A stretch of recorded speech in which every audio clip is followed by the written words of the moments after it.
नमस्कार दोस्तों, मेरा नाम डॉक्टर कुलदीप है और एक ये भैंस आज इन्होंने हमको बुलवाया है। एक हमारी अस्पताल के एरिया का ही गाँव है। तो इनके अनुसार इस भैंस को ठंड लग गई है। तो इसका हम लोग अभी बांध के मेज़रमेंट करेंगे कि इसमें क्या दिक्कत है। और इन्होंने जो सिम्पटम बताए हैं वो कि चारा पानी नहीं कर रही है, बिल्कुल जुगाली नहीं कर रही है और इसको ठंड लग गई है, ऐसा ये कहते हैं। ठंडी का तो दिन है ही और इस समय जो ठंड है वो बहुत कड़ाके की हो रही है। तो ऐसे केस में ऐसे दिनों में पशुओं को ठंड से बचाना एक चैलेंजिंग टास्क है ओनर्स के लिए, क्योंकि अब हम लोग हैं तो सब कुछ पहन लेते हैं, लेकिन पशु का क्या पहनता है, कैसे पहनता है, आप देख रहे हैं। इसको तो इन्होंने ज़बरदस्ती पहना रखा है, वरना इनके पशु और जो हैं वो पहनते ही नहीं हैं। डाल दें तो निकाल डालते हैं, जैसा पीछे भी दिख रहा है। कुछ को इन्होंने पहना रखा है। तो पशुओं को ठंड से बचाने में उनको ऐसे-ऐसे बोरे की इन्होंने झूल बना रखी है, डाल रखा है। तो इसको बचाना बड़ा कठिन रहता है। हाइपोथर्मिया कैसे डेवलप होती है, इसको जान लेना बहुत ज़रूरी है। हाइपोथर्मिया, अब या तो बॉडी टेम्परेचर डाउन हो जाएगा। तो डाउन कैसे होगा? या तो आपके जो शरीर से एनर्जी लेवल है उसका प्रोडक्शन यानी हीट का प्रोडक्शन कम हो जाएगा, या दूसरे केसेस में कि हम लोग एक्सेसिव हीट लॉस हो जाए शरीर से। तो भी ये क्या होगा कि एनिमल का जो टेम्परेचर है वो डाउन हो जाएगा।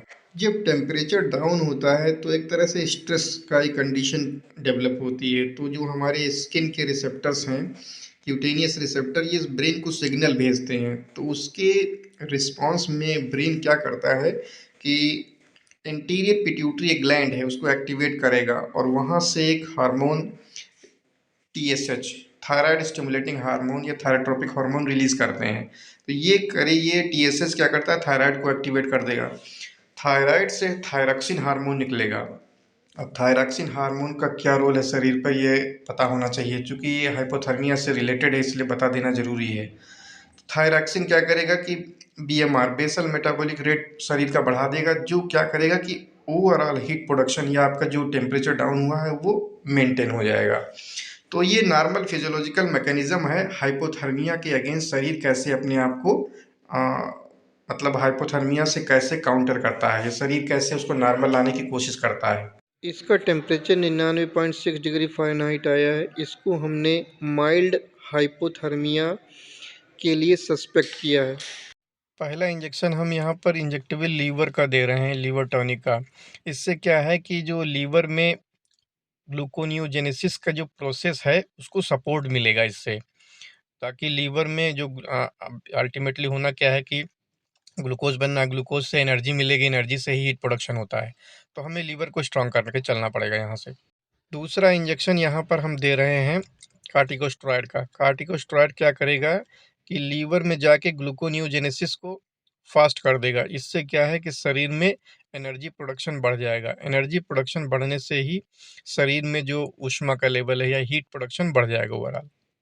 यहाँ पर हमने एक एंटीबायोटिक भी दिया है, क्योंकि इसके नाक से ना ये थोड़ा-सा डिस्चार्ज जो है गाढ़ा आ रहा है। तो ये सस्पेक्ट कर रहा है कि इसके लंग्स में इन्फेक्शन हो सकता है।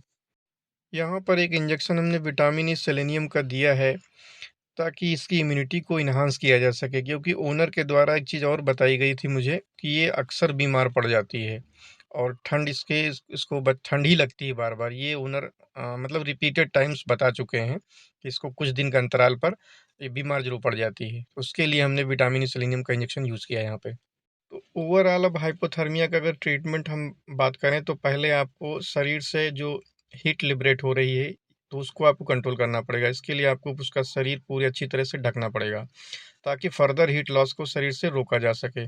दूसरा काम जो ये इंजेक्शन बताए गए हैं, ये इंजेक्शन आप लगा सकते हैं।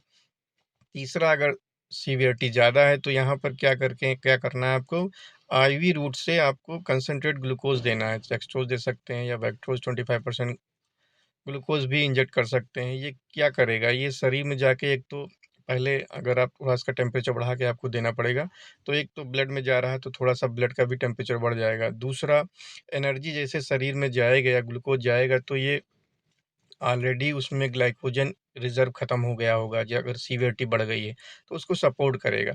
फर्दर ग्लूकोज़ फिर टूटेगा तो फिर उसमें एनर्जी प्रोड्यूस होगी, और एनर्जी क्या, एनर्जी प्रोड्यूस होने के साथ-साथ हीट प्रोड्यूस होगी, जिससे शरीर में गर्मी या ऊष्मा का संचार होगा।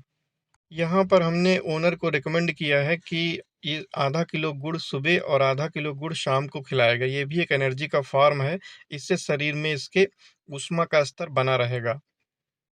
ये दूसरे दिन का वीडियो है जो अभी डिस्प्ले हो रहा था। ये बिल्कुल नॉर्मल चारा कर रही है और जुगाली कर रही है, बिल्कुल ठीक हो गया ये पशु। तो इस तरह से आप एक मैनेजमेंट अप्रोच लेके इस बीमारी से, या इस बीमारी का एक मैनेजमेंट आप अच्छे से करेंगे, तो ये फिर हाइपोथर्मिया से आप अपने पशुओं को आराम से बचा सकते हैं। हमारे चैनल पर नए आए हैं तो कृपया इस चैनल को सब्सक्राइब कर लीजिए, और अगर वीडियो अच्छा लगे तो आप इसको ज़रूर से ज़रूर लाइक कीजिए और अपने दोस्तों के साथ शेयर भी कीजिए। Thank you.